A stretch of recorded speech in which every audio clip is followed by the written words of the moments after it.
Hello, I'm Jake Lowenstern, and I work here. I'm going to introduce the speaker today, Larry Mastin, my friend and colleague. Before I do that, though, I need to announce that there is a June lecture next month. It is entitled Mercury in the YOLO Rice Fields by Lisa Wyndham Myers of the USGS in Menlo Park. And that's on June 30th, so a little bit more than a month from now. So I'm Larry Mastin is our speaker today. He's a native of Marin County. He got his bachelor's degree in geology at UC Davis, went on to get a master's and a PhD at Stanford University. His master's is actually quite notable in that it's one of the few that you'll see that are not only cited in the literature, but they are frequently cited. His master's has over 50 citations in Google Scholar.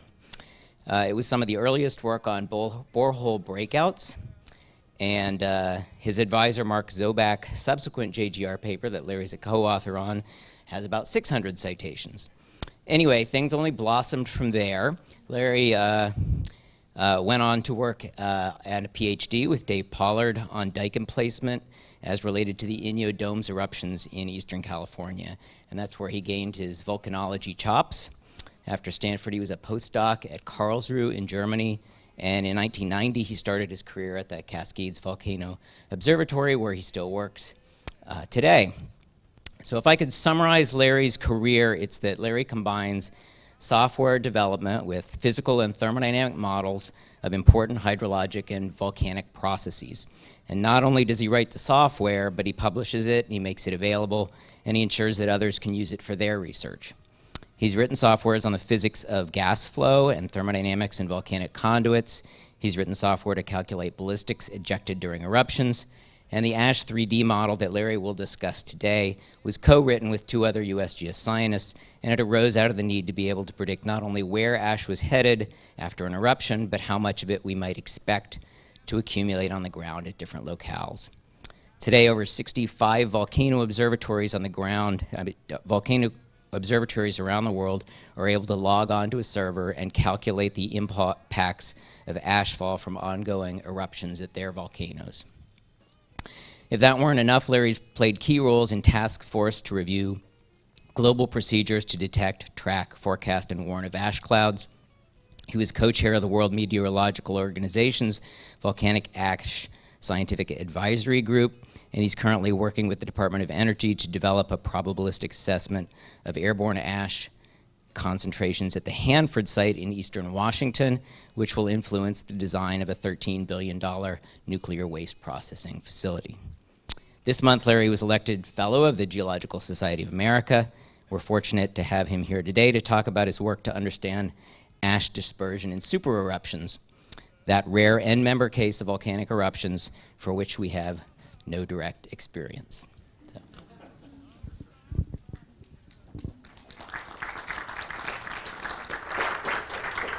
Wow, thanks, Jake. That was a great introduction. I hope I live up to all those introductory remarks.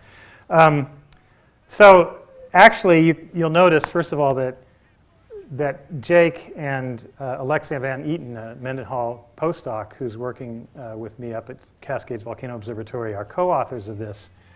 And it's the result of a study that started a few years ago when Jake knew of the ASH 3D model and came up to me and said, is there any way that we can estimate how much ash, what the ash distribution might be around the United States as a result of a Yellowstone supereruption? And I thought, yeah, sure, no problem. And I started working on it, and then I realized that big eruptions are fundamentally different from small eruptions in the sense that they can change the wind field, in fact, on a continental scale. And this was a process that wasn't included in almost any other ash dispersion model, including the ASH 3D model. So I had to modify the ASH 3D model to include it.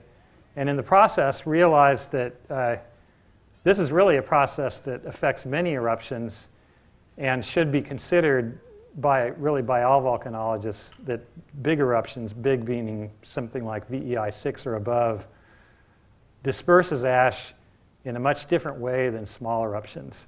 So that's the main subject of the talk, with the additional added benefit that there are results of some simulations that show how much ash might fall around the North American continent as a result of a Yellowstone supereruption. Of course, that's a hypothetical case because we don't know the details of how a future eruption might develop. And an eruption like this, of course, happens once every several 100,000 years.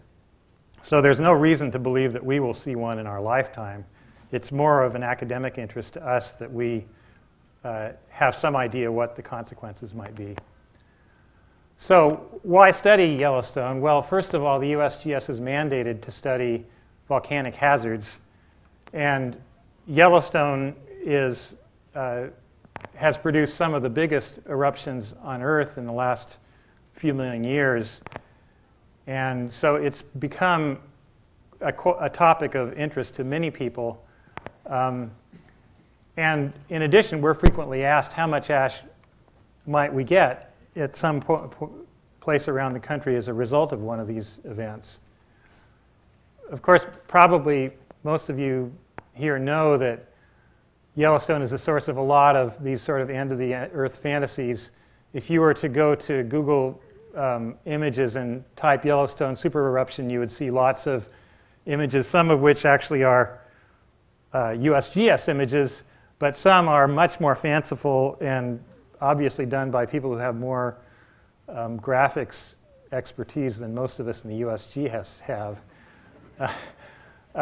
Similarly, if you go to Amazon.com, you can find many books on the topic, most of which are equally fanciful. But if we don't provide an answer to this question, obviously many other people will. So I'm going to give a description of how we estimate it. But in the process of doing that, for those of you who aren't familiar with eruptions or with how small or large eruptions might get, I'm going to start with a little bit of a tour of a few very well-known eruptions, going from some of the smallest to some of the largest, and then talk about how the pattern of distribution of tephra, or ash that's erupted from these volcanoes changes as you go from small to large. And then, of course, how do we estimate the amount of ash that might fall from a Yellowstone eruption? So, okay, so on the small end, some of the smallest eruptions that come to mind among volcanologists are eruptions from volcanoes that are erupting frequently, if not constantly. Kilauea volcano is widely regarded as perhaps the most active volcano on Earth, at least as measured by how much magma comes out of the ground. It's been in more or less constant eruption for more than 30 years now.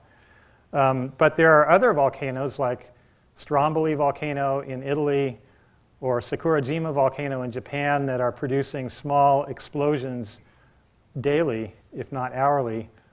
And then there's another example, Mount Etna, which is on the island of Sicily at the south end of Italy, that is frequently in eruption. Most of these are these little cinder cone type eruptions. This is an example from 2001, a 5-day eruption that sent a plume to about 3 kilometers in height. In order to estimate how much ash came out, they did what volcanologists normally do, which was to go to various places around the island where ash fell, measure its thickness or its mass per unit area, and put it on a map and try to integrate that to come out with a total volume. And so the total volume of this tiny little event was about 90,000 cubic meters, or if you tried to put that into a sphere, about 60 meters in diameter. So it's something that would easily fit within the USGS complex here in Menlo Park. This is something near the low end of the range. Then we can go another step up, or maybe 2 steps up. This is one of the more famous eruptions of the last 10 years, the eruption of Eyjafjallajökull volcano in Iceland. It was not a big eruption measured in terms of the eruption rate or the plume height, but it was very unusual in the sense that it shut down air traffic in Europe and really caused the European regulators to completely change the rules for how we fly through ash clouds. They basically started allowing flights through what they called dilute ash, and they had to set a threshold concentration for ash in clouds that would be allowed to fly through, and that has opened up a whole new level of effort among dispersion models to try to make their ash cloud models more accurate so that we can accurately give regulators an estimate of ash concentration for their model forecasts. That's a bit of a side story, but this eruption was the start of all that. It produced a plume height to about between 2 and 7 kilometers. The first phase of the eruption went from the 14th to the 18th of April in 2010. There was about a 1-week pause, and then there was another 2 weeks of eruption. So about 3 weeks in all. The total erupted volume that was estimated by mapping this deposit was about 0.2 of a cubic kilometer of magma. So significantly bigger, of course, than Etna, but still relatively small on the scale of eruptions. We go bigger still. So this is Mount St. Helens. This is the eruption that many volcanologists might say sort of brought in the era of modern volcanology. It was so well observed. We had developed our monitoring skills to a point where we could actually measure many properties of this eruption that had not been measured in other eruptions. And we were beginning to understand the physics of how eruptions work.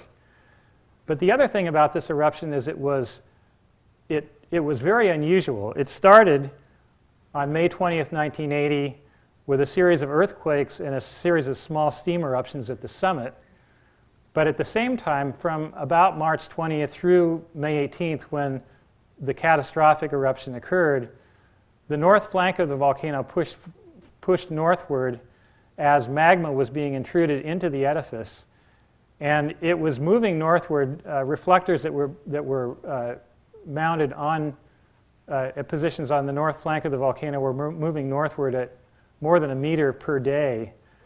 And it was clear that the north flank was becoming unstable. And finally, by the 18th of May, a magnitude 5.2 earthquake shook the north flank loose into the largest landslide in recorded history. There was a magma body within that that was saturated in gas that then expanded northward and produced a lateral blast to the north. That lateral blast included a lot of tephra, a lot of hot tephra that was engulfing and entraining air, and eventually the mixture became lighter than air and rose as a giant umbrella cloud. You could see this in satellite images. This is a cloud that started at a point north of the volcano and expanded radially in all directions by about 9:20 a.m. So the eruption started about 8:32, and the development of this umbrella cloud occurred over the first half hour or so of the eruption. But really starting about 9 a.m., a vertical column developed right at the vent itself, and that column had a height of about 13 to 17 kilometers. So that's about half the height of the umbrella cloud that developed. But it went on for 9 hours, and it sent ash and tephra all across central and eastern Washington into Idaho and Montana. This was literally a windfall for volcanologists, because rarely had they had the opportunity to sample an eruption deposit that was entirely on land, and soon enough after the eruption that they could measure it before it had been reworked by wind or water. This is still one of the classic and best sampled eruptive deposits in the literature. And the total erupted volume from this was similar actually to the Eyjafjallajökull eruption, but this is an eruption that took place over about 9 hours rather than 3 weeks. So let's go bigger. The Pinatubo eruption of June 15th, 1991 was the largest eruption in the past 50 years in the world.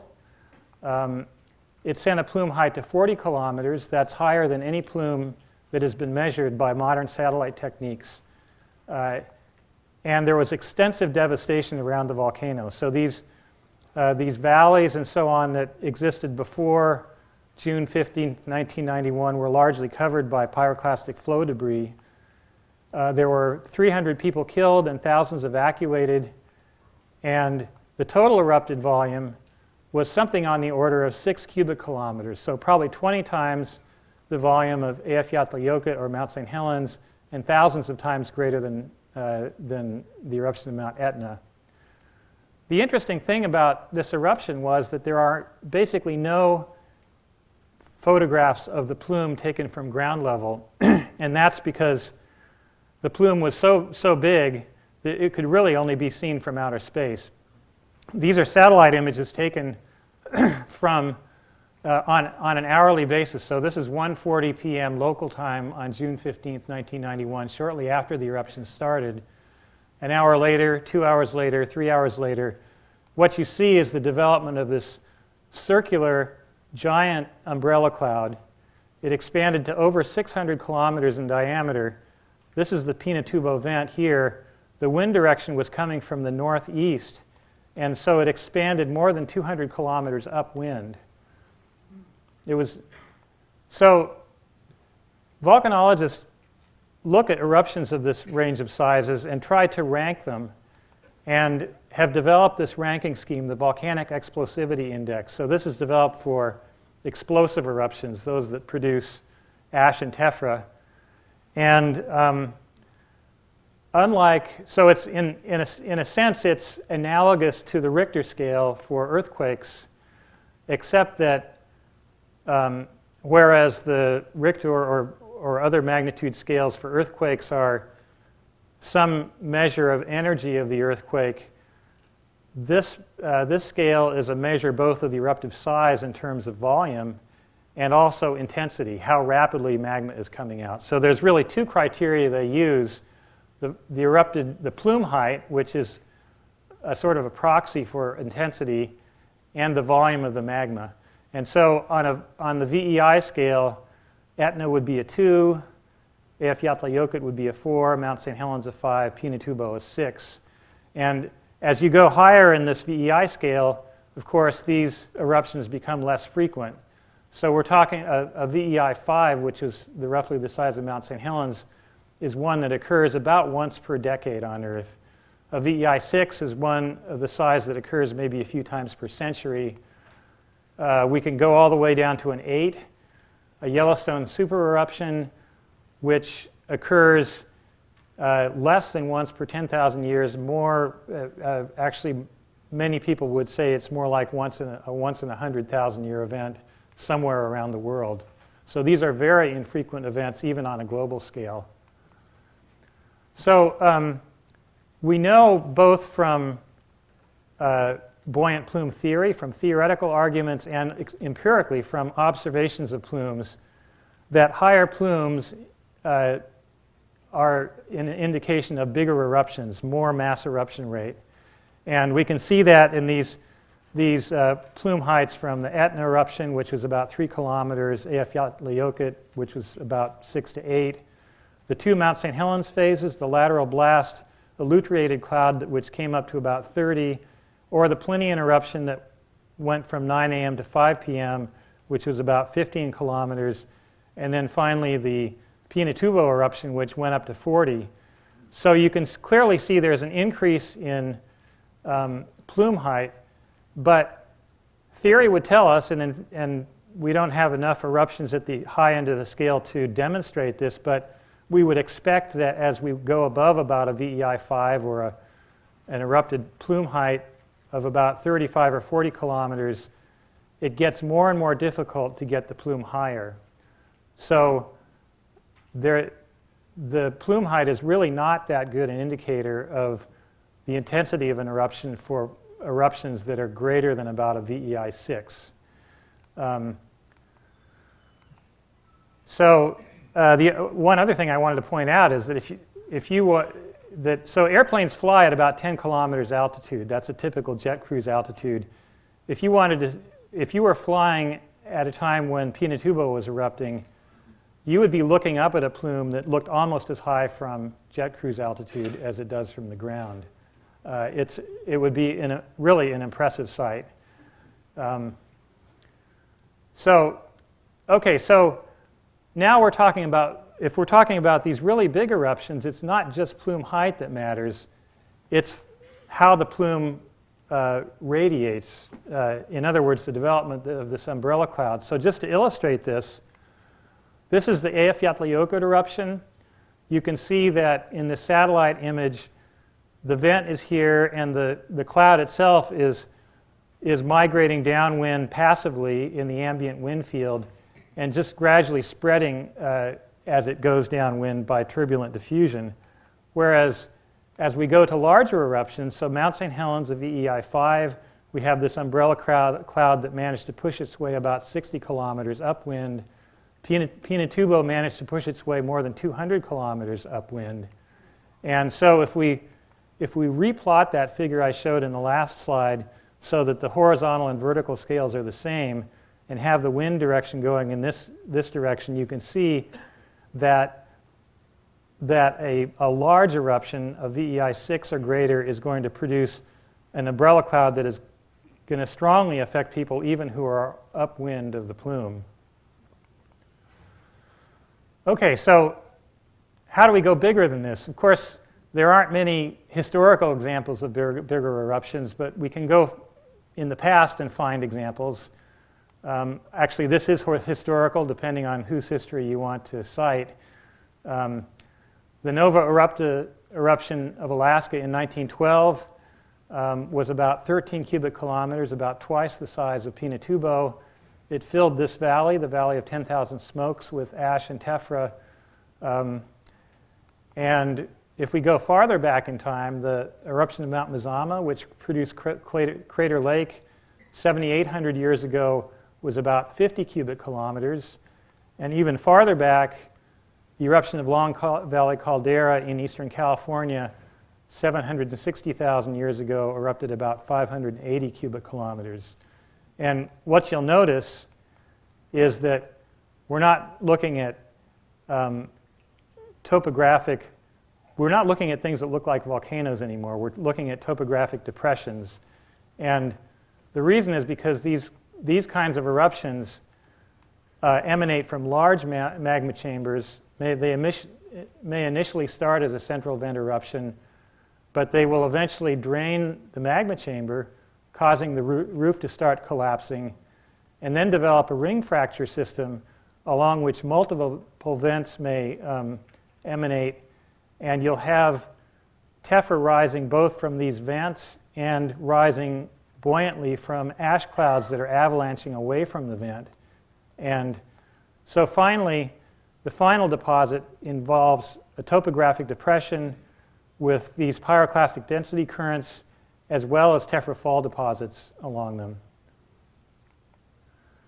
So Yellowstone is really one of the largest examples of these kinds of caldera-forming events. This is the pattern of pyroclastic density current deposits that was mapped by Bob Christensen, really starting in the 60s, published about 15 years ago. And there were 3 major events identified at Yellowstone in the last 2 million years. The largest was Huckleberry Ridge, 2.1 million years ago, a volume of about 2,500 cubic meters of magma. Then Mesa Falls, 1.3 million years ago, and Lava Creek, the second of 2 Lava Creek eruptions, about 0.6 million years ago. So these are volumes estimated just from these deposits, not including the tephra fall deposits that may have been transported over 1,000 kilometers distant.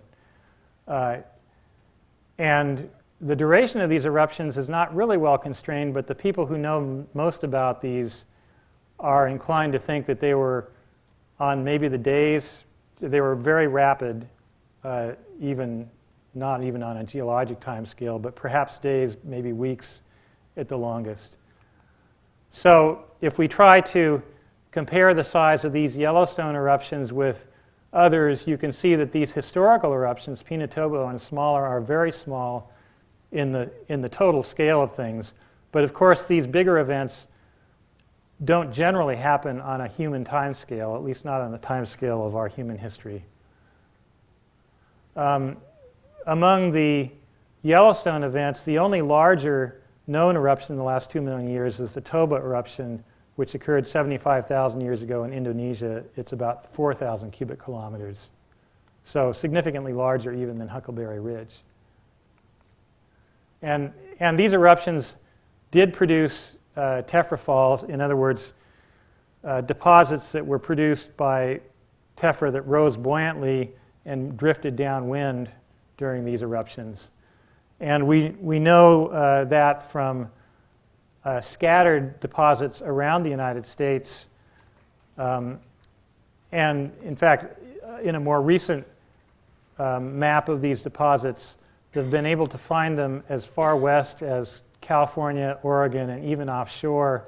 There's a deep sea drill core hole that found Huckleberry Ridge tephra a few hundred miles off of the Oregon coast.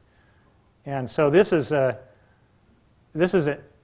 adds a real puzzle to this because it's significantly upwind from Yellowstone, and even if you look at the wind patterns that may have existed in the last few million years, it seems unlikely that the wind pattern would have changed dramatically to send ash deposits that far to the west. So the deposits that fell from these Yellowstone eruptions are scattered throughout the Midwest. They're known as the Perlette ash beds, and these are deposits that were mined in the last century for abrasives. Obviously, some of these pictures are fairly old, and a number of these mines are no longer in operation. But but they are, and in addition, although some of these deposits are meters thick, they almost certainly, and some of them represent multiple eruptions, they almost certainly are reworked. The original thickness of these deposits is not known.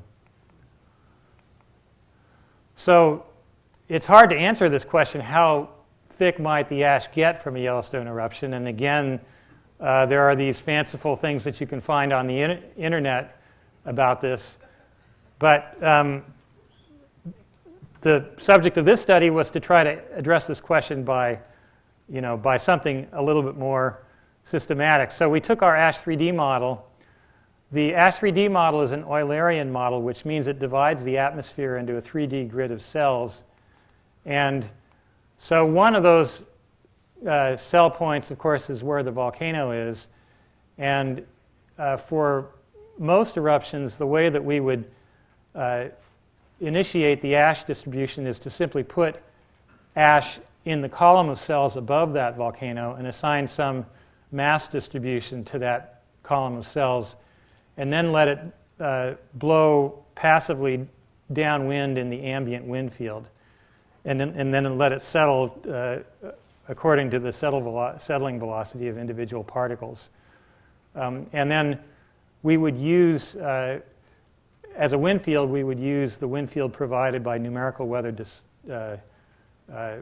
forecasting models. So the kinds of models that are provided by NOAA to forecast weather are what we use.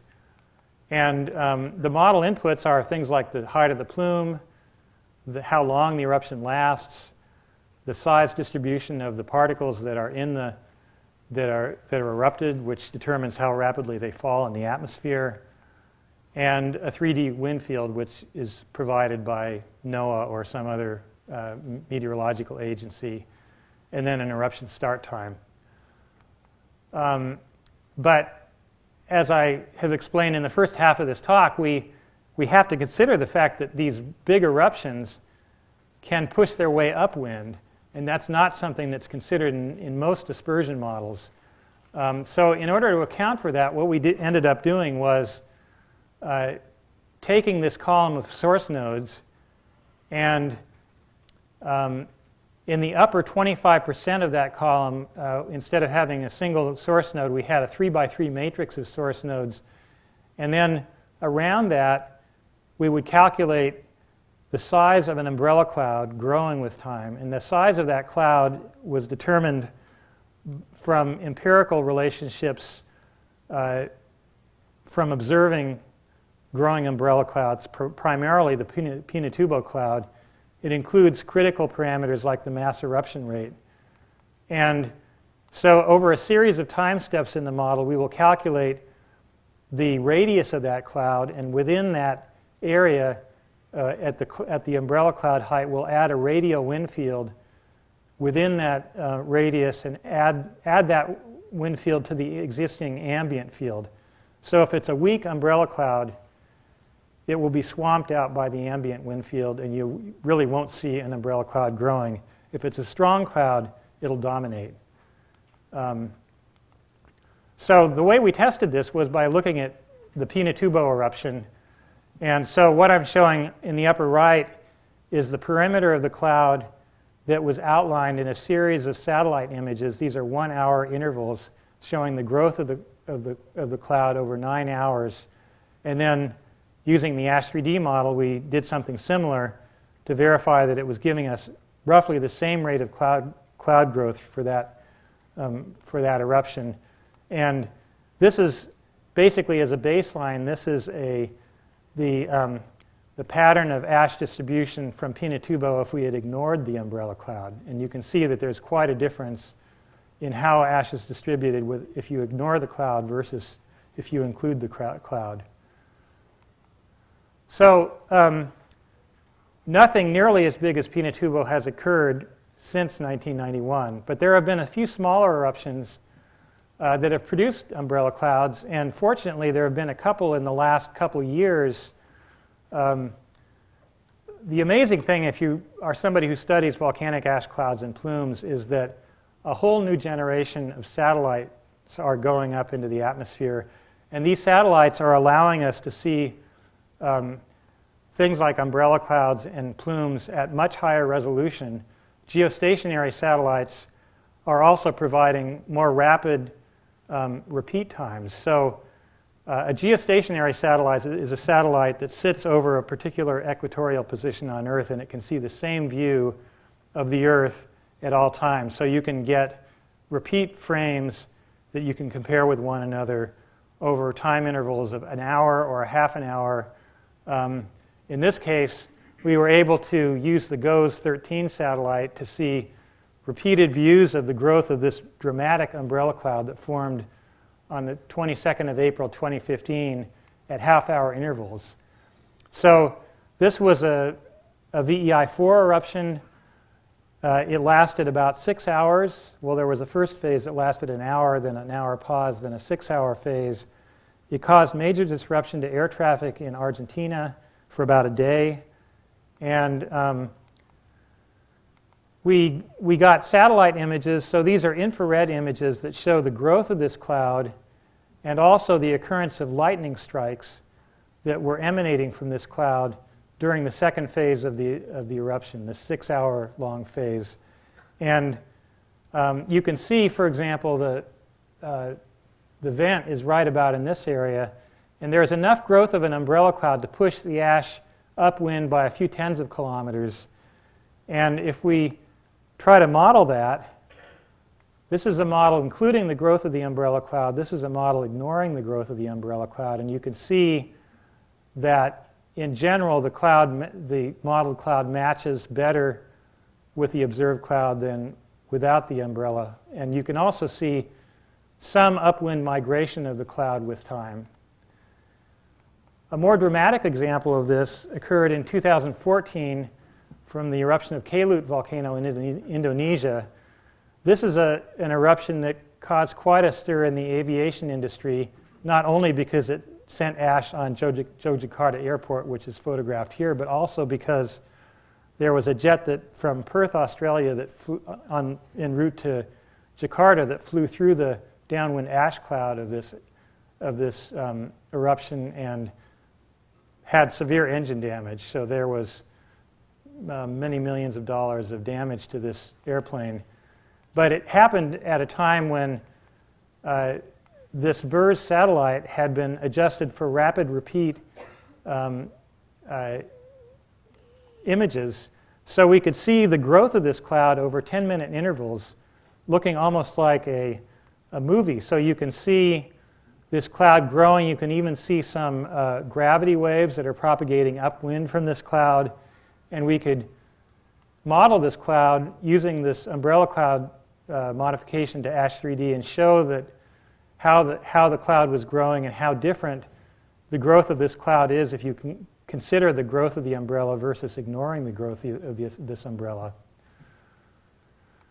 Okay, so let's talk about Yellowstone.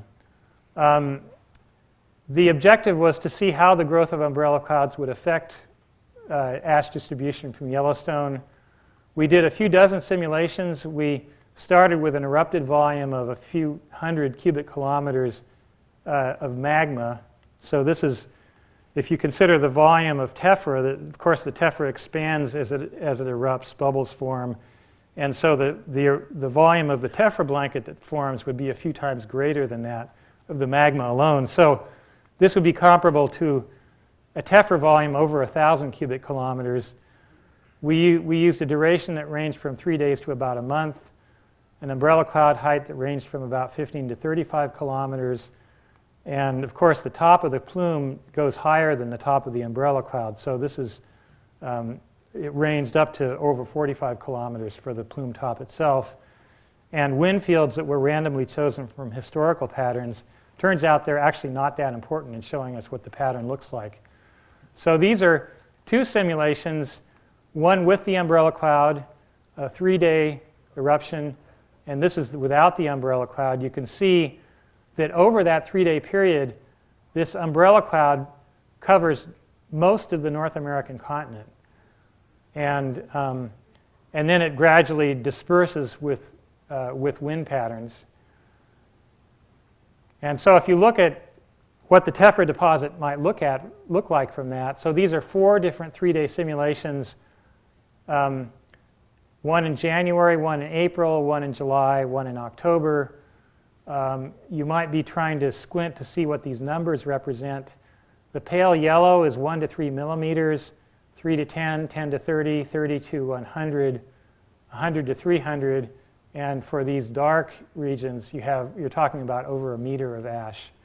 But the main point is that most of them look like bullseyes. They are clearly modified by wind, but they don't look at all like the sort of downwind widening pattern that you would see from smaller eruptions. They're really dominated by the umbrella cloud. If we go to a 1-week duration, the pattern looks pretty similar. For a 1-month duration, again, it's fairly similar. There is some compression on the upwind side of some of these events. But again, as we go to a 1-month duration, we're decreasing the average eruption rate, which is weakening the growth of that umbrella cloud.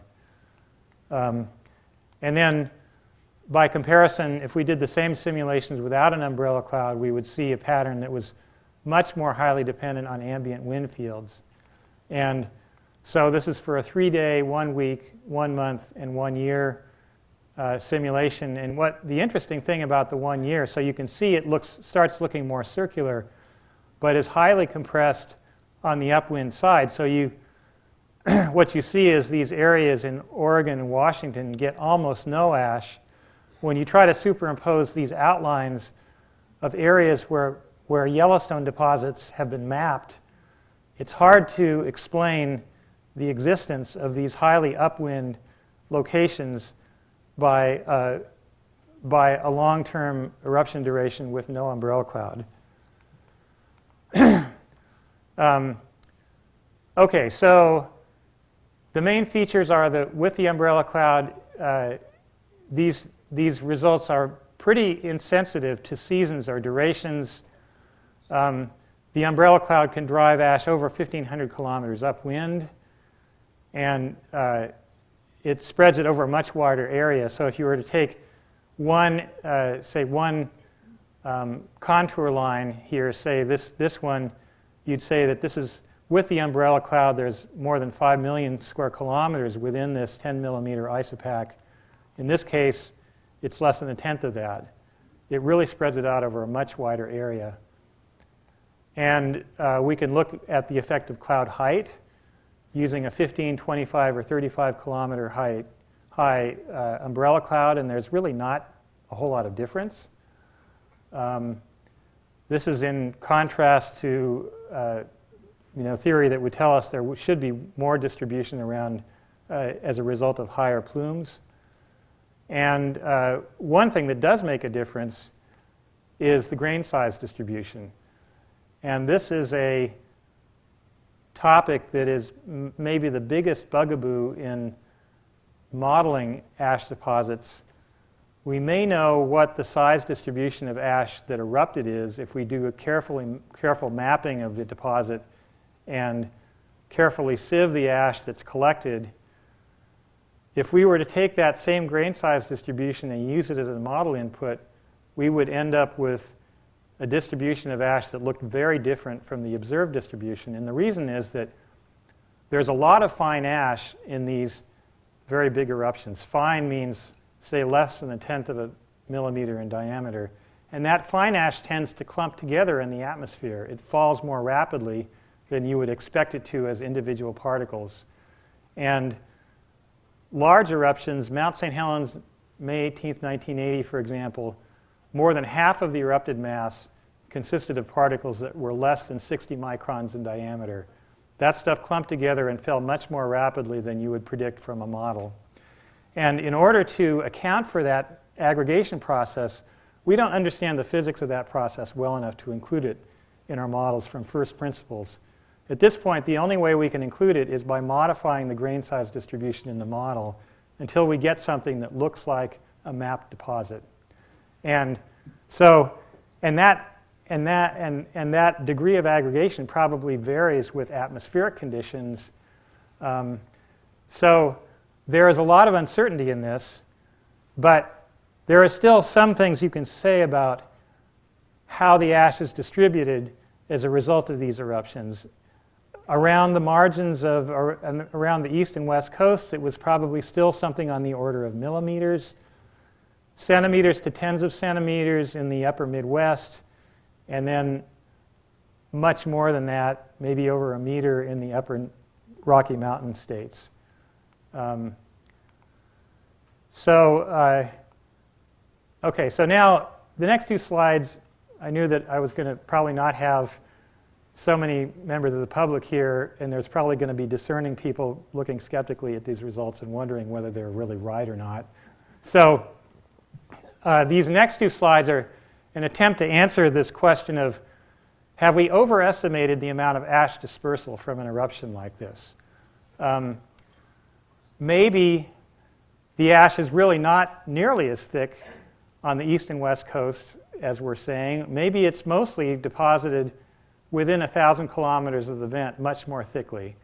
And so in order to assess that question, the standard way that volcanologists quantify how widely ash is dispersed from an eruption is to take a map like this.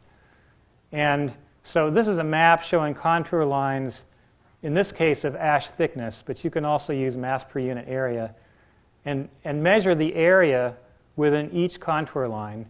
And then you plot that area, or actually the square root of that area versus the log of the thickness of that contour line. And then you measure the slope of that line. So the slope of that line gives you sort of a quantitative representation of how widely ash is distributed. And so this is a figure that I took from a paper by Judy Fierstein. Judy and Manny Nathanson compiled those slopes from a couple of dozen eruptions ranging pretty widely in size to see how that slope varied and how it varied with the size of the eruption. And so I attempted to do the same thing with 3 model simulations, the ones that were shown 2 slides ago with grain size distribution as the varying factor. So these triangles of different colors are the areas within isopachs of different thicknesses for those three grain size distributions. And then I quantified the slope of each of these best fit lines. Now what's on the bottom is those three slopes are given as these three circular symbols on a plot that uses data from Fierstein and Nathanson's paper of the slope of deposits as a function of the bulk volume of those deposits. And what you see is that there's no clear tendency to increase or decrease that I could see until you get to erupted volumes that are greater than about a cubic kilometer or maybe 10 cubic kilometers. And then you see a sort of a consistent decrease with bigger eruptions. And I think what this represents is the increasing importance of umbrella clouds as you go towards larger and larger eruptions. They take a more and more prominent role in distributing ash. And these three slopes that were taken from this model are less than any of these others, but they're right along this trend line. So I think it's probably not unreasonable to say that the results of this are reasonable. Okay, so just to summarize, you could see there were quite a few maps, but in general, the maps showed that if you're on the coastal areas, you're probably going to be getting millimeters of ash fall, maybe centimeters in the Midwest and the southern Rocky Mountain states, tens of centimeters to perhaps over a meter in the northern Rocky Mountain states.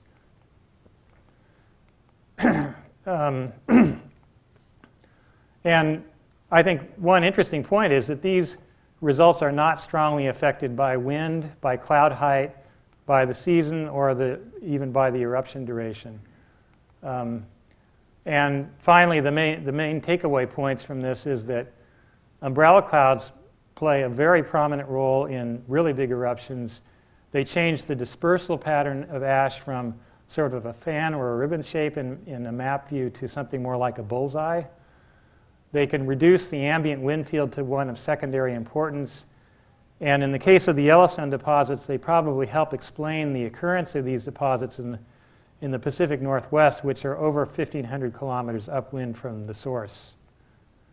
So I'll just leave you with, this is a photograph looking across Lake Geneva at a time when the Eyjafjallajökull cloud was passing over Switzerland.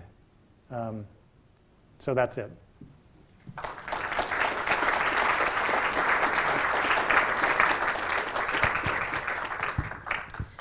Okay, we have time for questions. Anybody have any right now? Larry would be happy to answer them. Of course, we have to speak in the mic. I presume the energy source is water in the magma, is that right? What would provide the energy for this? Yeah, most of the energy is the heat of the magma. Water plays a role, but if you look at the amount of energy that's provided by each of the components, the heat of the magma is 90-some-odd% of the, it's what drives plumes high. Plumes rise by buoyancy, and they come out, if they can mix with enough air, they become buoyant simply because the heat of the magma is transferred to the air, and they can... well, is it heated air or heated water forming the gas? The gas in the magma is water. You're Yeah, right. that's Yes. what I'm getting at, yeah. And in what form is that tied up with the minerals? It depends on the mineral, of course. Well, yeah. But there are minerals that include water in their molecular structure. Yeah. Much water is also simply dissolved in the melt. But you need water. Yeah, you need water. Yeah, that's what makes eruptions explosive, is the water. Yeah, Yes. the water gets the particles to disaggregate, but the heat is what gets it to go up.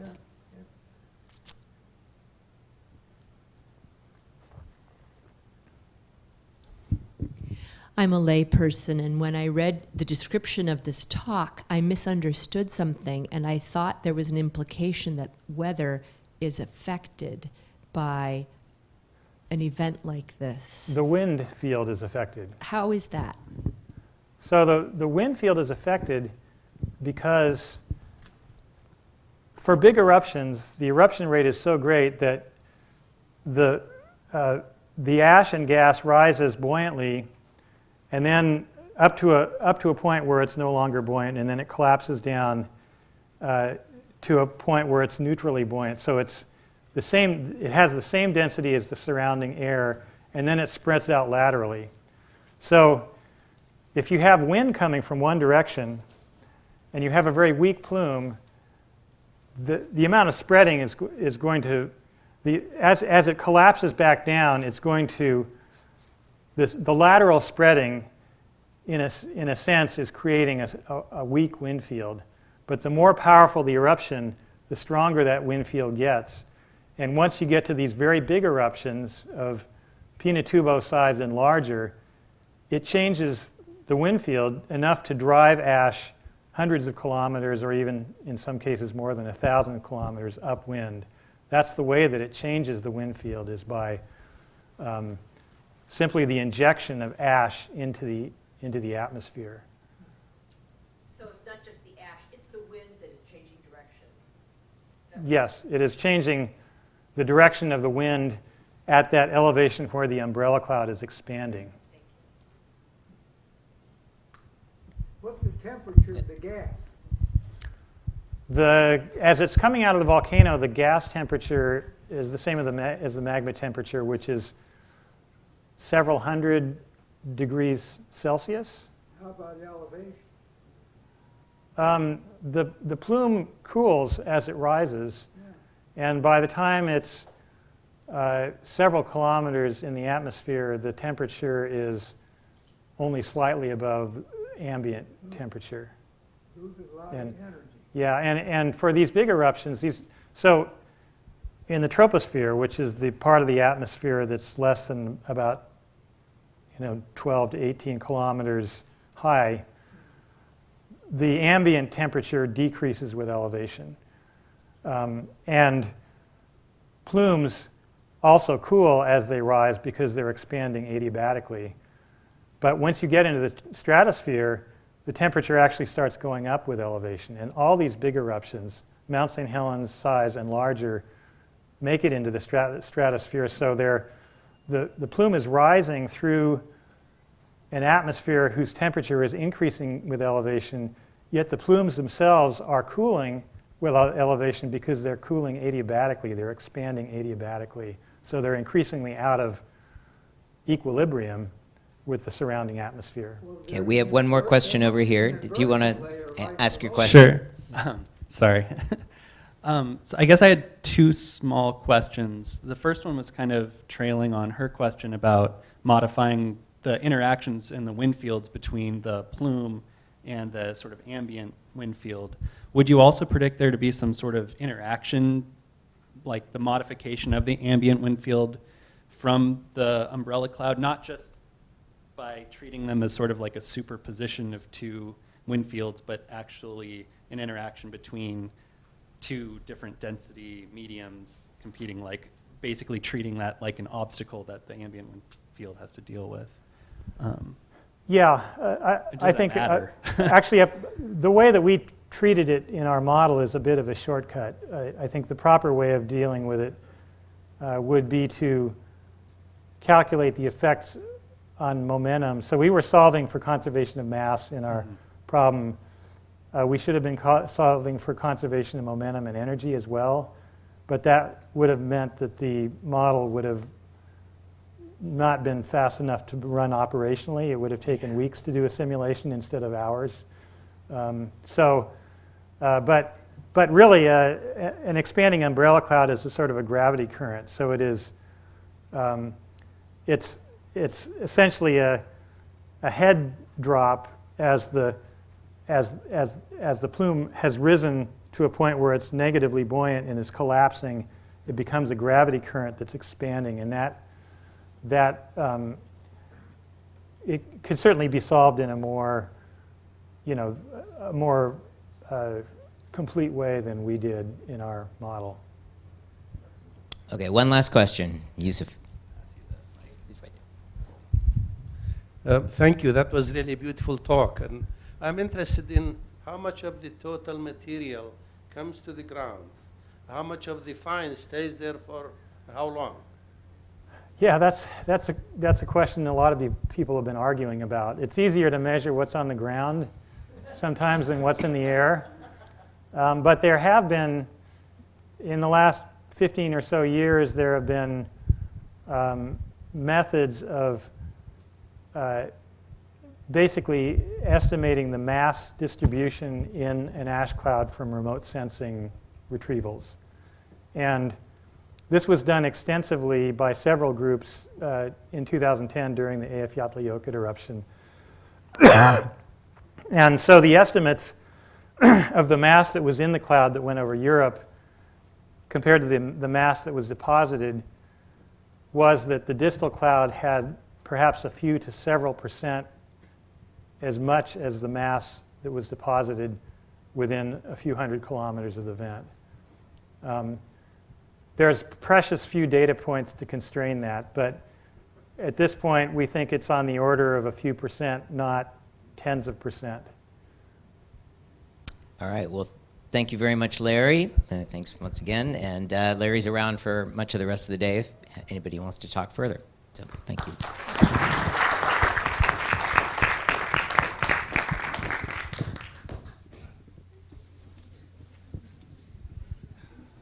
To me, that looks like a common inversion layer that we often see, in the atmosphere. Yeah.